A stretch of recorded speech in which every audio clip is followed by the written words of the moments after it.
बच्चे और बच्चियों, तुम्हारे देश की महिमा, जो अनामी पुरुष हैं, जितनी गिनती भारतवर्ष में वो सब खत्म, और भी गिनती उसमें जोड़ दो वो भी खत्म। ये अनामी पुरुष की ये काया कितनी बड़ी है, सब गिनतियां खत्म, इतनी बड़ी उनकी काया। तो जो विस्तार होगा उनका वो बहुत बड़ा होगा। उसी से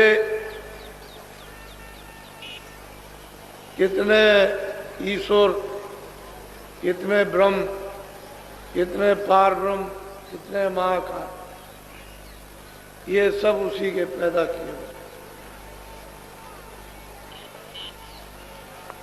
जितनी जीवात्माएं खचाखच, कोई भी रेशा बगैर जीवात्माओं के सुरतों के कहीं दिखाई देता नहीं, खचाखच उन लोगों में भरा हुआ अथाह सागर।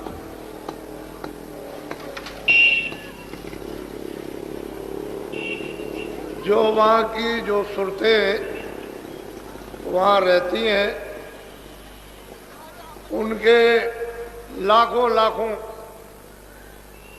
ब्रह्मों के बराबर, यानी एक एक सूरत में प्रकाश है। वो ब्रह्म और ईश्वर की वहां कोई महिमा नहीं, वो पार ब्रह्म की वहां कोई भी महिमा नहीं। वो एक सूरत, एक एक सुरतों का, एक एक जीवात्माओं का इतना इतना प्रकाश, ये कुछ नहीं। ये सारी जीवात्माएं वहीं से आई। जब उन्होंने अपने से अलग रचना का विस्तार किया तो पहले अगम लोक मंडल बनाया, वहां अगम पुरुष को स्थापित कर दिया। उनकी महासंघ से भी ऊपर की ये उनकी काया है। फिर उन्होंने अलग लोक स्थापित किया, अलग पुरुष को वहां बैठा दिया। उनकी थोड़ी ही कम ऐसी उनकी काया। फिर सतलोक उन्होंने स्थापित किया, सतपुरुष को बैठा दिया।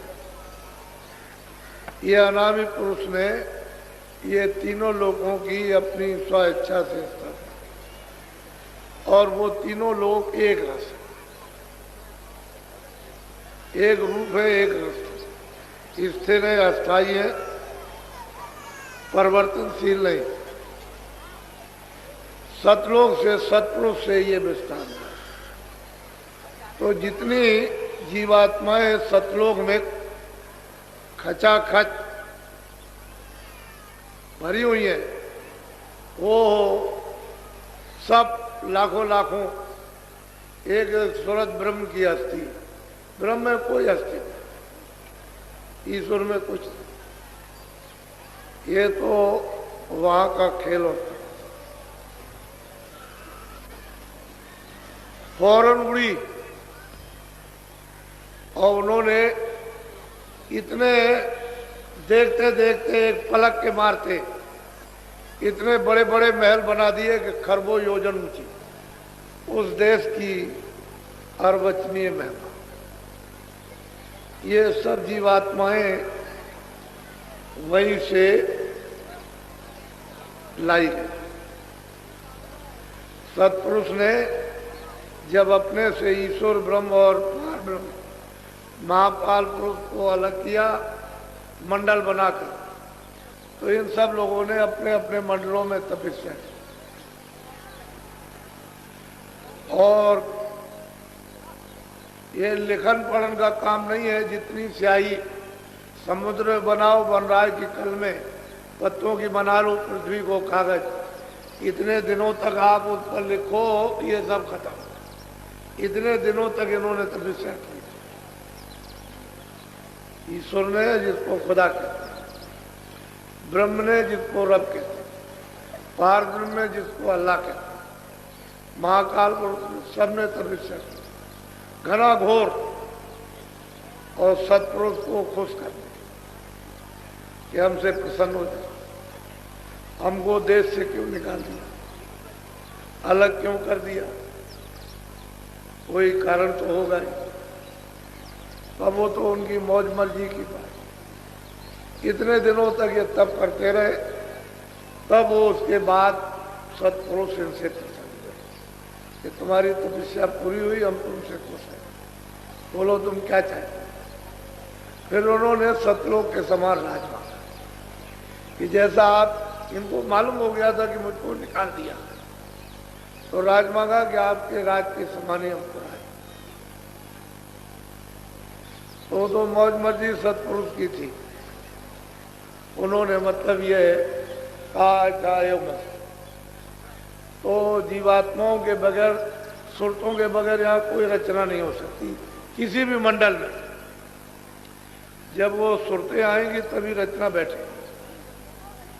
वैसे तो जीवात्माओं का भंडार एक छोटा सा सब लोगों में सत्पुरुष ने तकसीम कर दे। वो तो अथाह सागर है उसके लिए, उसमें से जरा सा दे दिया उसने, अथाह सागर भरा हुआ, उसका तो कोई पारावार नहीं। तो एक छोटा सा भंडार सुरतों का अपने अपने मंडलों में ऊपर से देते चले। तो इनको भी बांट दिया निरंजन भगवान को, ऐसे ही ऊपर से बांटते चले आए। तो अपने अपने भंडार को इन्होंने सबने स्वीकार कर दिया कि मालिक मुझसे प्रसन्न हो गए। बस ये भंडार लेकर के उधर तो नामी के द्वारा उतार के ले आएंगे, दूसरा कुछ। जब उतारा जाएगा तो एक आवाज से दूसरी आवाज, एक नाम से स्थान तक ले आएंगे तो वहाँ वो नाम वही, फिर वो अपने नाम पर उतार ले, अपनी आवाज पर, अपने बाजे पर। तो ये धीरे जाए तो ठेका बनाया कि इतने दिनों तक तो सब यहाँ रहो। कितने युग बीत गए, अनगिनती, गिने नहीं जाते हैं। सतयुग त्रेता द्वापर पहले तो थे ही नहीं। ये सतयुग द्वापर त्रेता कोई नहीं था, न कलयुग। कहते हैं अनगिनती युग बीत गए तो धीरे धीरे उतारा गया। पहले महाकाल पद में आए, फिर नीचे ब्रह्म पद में, धीरे धीरे ठेका बनाकर, ताकि एकाएक चली जाए तो यहाँ तो घबराएंगे, यहाँ लड़ नहीं सकते। तो धीरे धीरे उतार उतार कर धीरे धीरे फिर जब ब्रह्म स्थान पर ले आए तो वहाँ इनको बहुत आनंद में थे, कोई तकलीफ तो वहाँ थी नहीं। तो इन सभी जीवात्माओं पर एक कपड़ा डाल दिया, बहुत बारीक लतीफ। लतीफ कहते हैं झीना, शब्द स्पर्श रूप रस गंध, ताकि इनको इन चीजों का बोध हो जाए। शब्द का भी बोध हो जाए, रूप का भी बोध हो जाए, स्पर्श का भी बोध, गंध का भी बोध हो जाए, यानी पांचों चीजों का बोध हो। तो सूरत को मालूम तो हो गया कि मेरे ऊपर में कोई चीज फेंक दी गई, लेकिन वो इतना तेज, इतना प्रकाश कि उसमें कुछ पता भी नहीं चलता, कपड़ा डाल दिया। इसको कहते हैं कारण का। यही से कारण बीज बनेगा। शब्द स्पर्श रूप, पहले तो सूरत शब्द रूप थी, वो तो स्वयं ही शब्द रूप थी। उसको तो उससे तो दूसरे ही यानी अनुभव करते थे। तो जब यहाँ कपड़ा डाल दिया, धीरे धीरे धीरे धीरे शब्द स्पर्श रूप रस गंध, बहुत ऊंचाइयों तक। ये वहां के कितने युग बीत जाए, यहाँ के नहीं, तब तक वहां वो रहे। फिर नीचे उतारा गया तो वो जो मसाला था वो नीचे मोटा बनेगा, तो सूक्ष्म जब निरंजन भगवान के स्थान पर आए तो वहाँ एक है उससे थोड़ा मोटा प्रकाश, वहाँ भी है, वहाँ भी कोई अंधेरा नहीं है, तो मोटा कपड़ा डाल दिया, बहुत वो भी बारीक। शब्द स्पर्श रूप रसगंध और मन बुद्धि चित्त और अहंकार, बस 9 तत्व। ऊपर 5 तत्वों का नेतृत्व। ये मंडल है इनके, ब्रह्म के और ईश्वर के अलग अलग। ईश्वर का मंडल अलग है और ब्रह्म का अलग अलग मंडल है इनके, बहुत बड़े बड़े। उन मंडलों में कितनी त्रिलोकियां, कितने लोग हैं वो गिने नहीं जा सकते, इतने बड़े बड़े मंडल। तो जब यहाँ बहुत मुद्दतों तक रखा, फिर धीरे से नीचे उतारा, तो आद्या मां शक्ति ने इन पर उससे मोटा कपड़ा डाल दिया, थोड़ा सा मोटा, उसको कहते हैं लिंग से। जैसे स्वर्ग वैकुंठ में तो 9 तत्वों का कपड़ा डाला, 10 इंद्रियां, चतुसंताकर, मन बुद्धि चित्त और अहंकार, और 3 गुण, रजोगुण तमोगुण सतोगुण। अब वो देखिए कि वो कारण शरीर तो सूक्ष्म में चला गया और सूक्ष्म शरीर लिंग में चला गया, और फिर उसके बाद में जब यहाँ उतारा मृतलोक में, उसी आवाज के द्वारा, बाजों के द्वारा, तो जीवात्माओं को यहाँ ले आए। तो सबसे नीचे वाली आवाज है घंटा से, इसको पकड़ के जब यहाँ उतारा गया तो माँ के पेट में खोल तैयार करके, और उन्होंने जब 5 महीने का हो गया तो सूरत को दोनों आंखों के बीचों बीच उस खोल में बैठा दिया। तो ये खोल क्या? 5 तत्वों का, जल पृथ्वी अग्नि वायु आकाश, ये तो 5 का हो गया।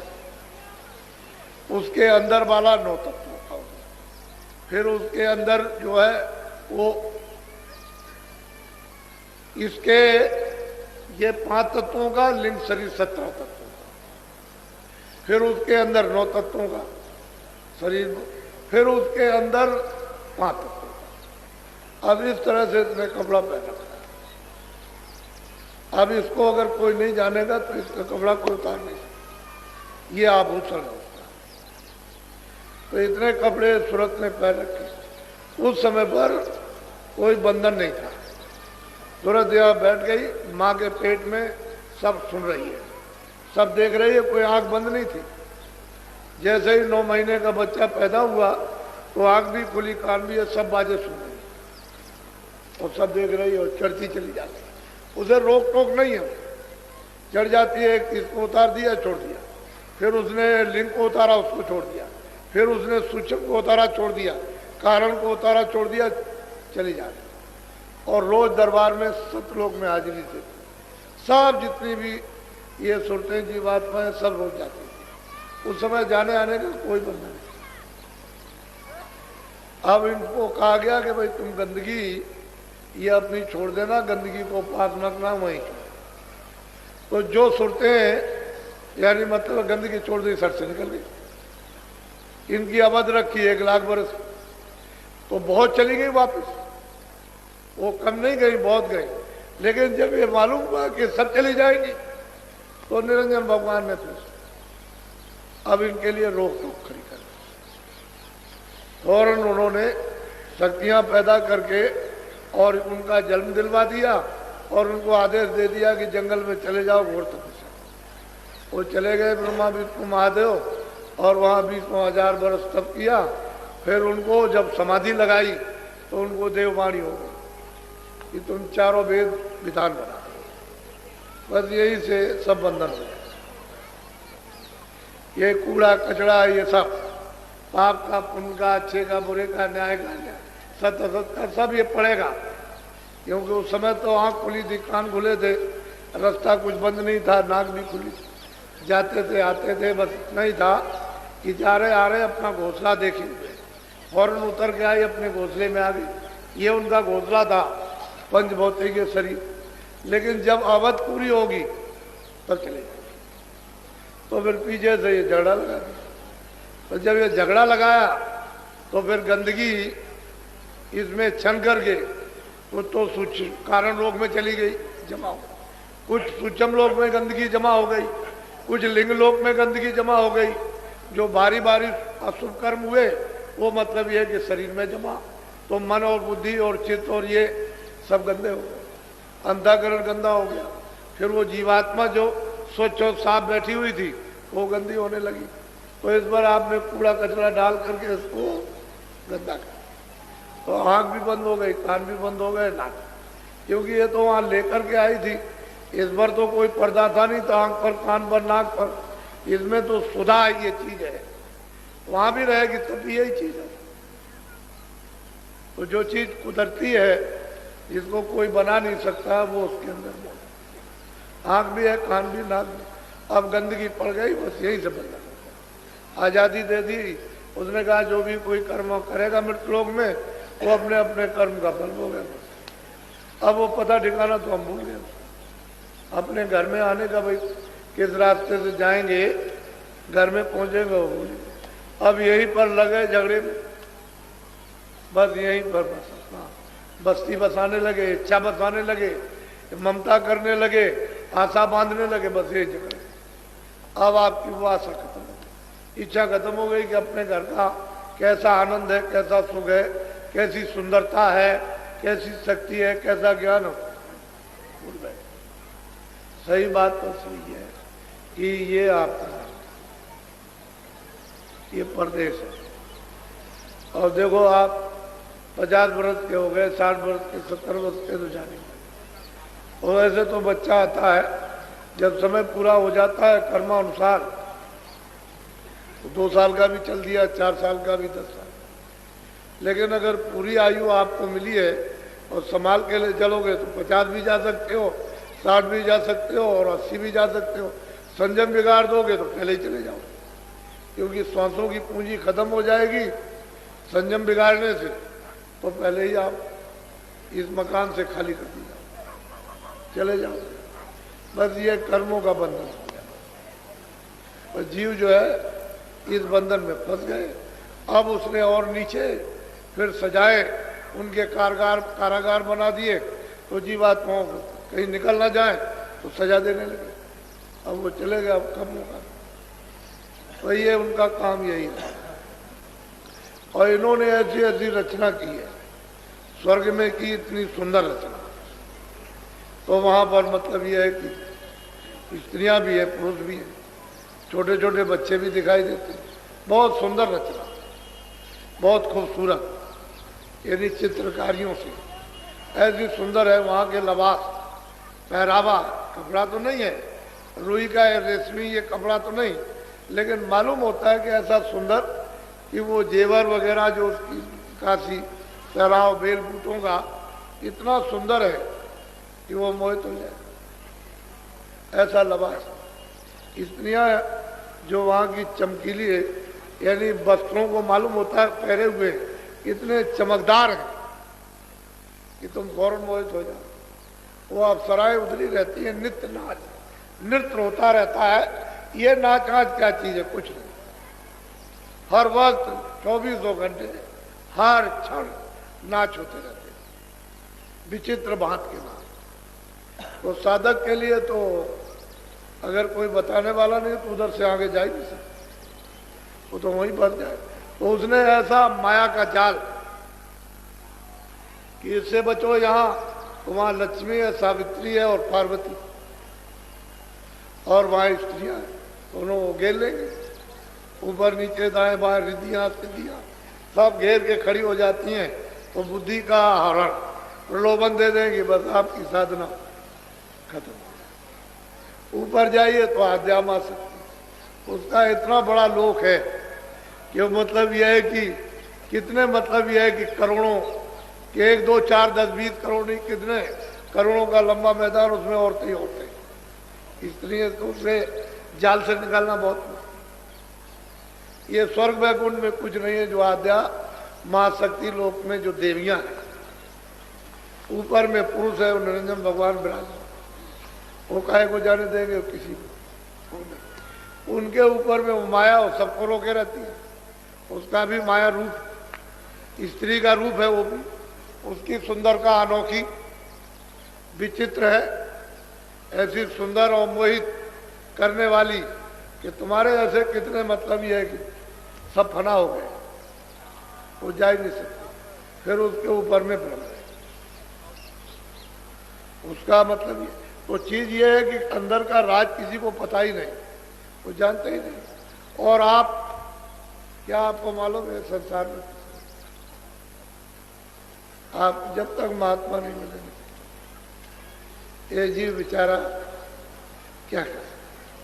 वही सूरत है जो हजारों लाखों करोड़ों ब्रह्मों की वो शक्ति और प्रकाश रखती थी, आज वो बूंद रूप से एक जर्रा एक कण उससे भी छोटी, हजारों गुणा कड़के कर दी जाए उससे भी छोटी, वो मतलब ये है कि वो सूरत हो और फिर उसका जो प्रकाश था वो सब इस जड़ में जज हो गया, लय हो गया। अब बिना महात्मा महापुरुषों के इसको कोई समेट भी नहीं सकता, क्योंकि उनको मालूम है कि कहाँ बैठी है, उनको पता है इसमें क्या है, आँख भी है, कान भी है, नाक भी है, ये बरामद ये समेटी कैसे जाएगी, उधर से खींची किस तरह से जाएगी, प्रकाश सिमट करके कैसे आएगा, ये उनको मालूम। योगी योग करते रहे वो भी बेकार हो, उससे भी कोई लाभ नहीं। प्राणायाम किया नीचे से तो यहाँ आंखों के सामने आए तो वो फिर यहाँ से ऊपर जाना तो वो मेहनत 60 बरस 70 बरस 80 बरस की बेकार हो गई, क्योंकि यहीं तक आना नीचे से फिर ऊपर जाना।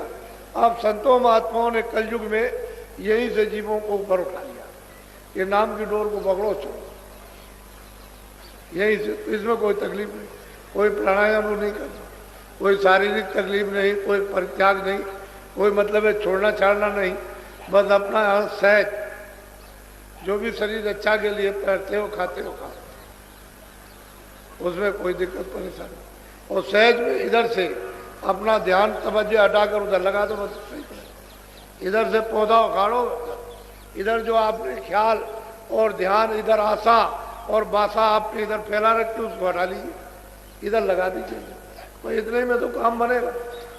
बुल्ला साहब थे, उन्होंने किसी ने पूछा कि आपने कैसे भगवान को पाया, कह रहे अरे भाई क्या है इसमें, इधर से जैसे मैं पौधा उखाड़ता हूँ और ये इधर लगाता हूँ जैसे धान, उसका पौधा इधर लगाया खेत में, कह लगे भाई इतनी देर में भगवान मिलता, इधर से ध्यान हटाओ इधर लगा दो, इतने में था। तो कलयुग में इसीलिए तो उन्होंने कहा कि कलयुग के समान कोई सरल सुलभ भगवान की प्राप्ति के लिए दूसरा जीवों के लिए है ही नहीं, ये सुलभ युग है। फिर इसमें महात्माओं का पदार्थ, ऊपर से सत्पुरुष ने उन संतों को भेजा कि जाओ जीवों को ले आओ, जगा के चिता के समझा के प्यार करके हर तरह से उनके सब सुन के साफ सुथरी करके अच्छी तरह से उनको धो धा के ले आओ। और क्या हो तो प्यार ही करते, प्यार ही से बता सकते हैं, दूसरा और कुछ नहीं। शक्ति नहीं, शक्ति तो कर सकते, लेकिन वो शक्ति करेंगे तो बदलाव होगा। इनमें कालंक है तो उनमें दयाल है, कालंक का नाम निशान नहीं, तो शक्ति अति कुछ नहीं, प्यार कर, तो प्यार में फंसा लेंगे कहीं, चलो तेरे पीछे पीछे चले आओ, तो ये जीव चला जाएगा, फिर किसी के बस की बात नहीं। फिर और प्यार में फिर सब बंधन टूट जाएंगे, चाहे जितने भी पाप लदे हो उस पर, वो सब धो दिए जाए। वो तो वहाँ धोने की नदी है, फौरन पोर दिया उसमें, बस छटक फटक करके साफ। उधर गए तो उधर देखा क्या कौन जा रहा, वो धर्म जरा जगाती है, बैठा हुआ है तो आवाज लगाई ये तलाशी दे दो, कैसे जा रहे हो, ये टिकट, ये है टिकट, ये नाम, तो कुछ है क्या, देख लीजिए। वो देखा उनका चिता, जब कुछ झाड़ा लेगा, क्योंकि वो तो गार्ड जगाती सबका झाड़ा लेता है, जैसे वो डिटेक्टर लग जाता है कि तुम उधर जा रहे हो तो दिखाओ कुछ है तो नहीं तुम्हारे पास, हथियार वगैरह कुछ बम बम, वो तलाशी लेते हैं तो सब जो जाता सब।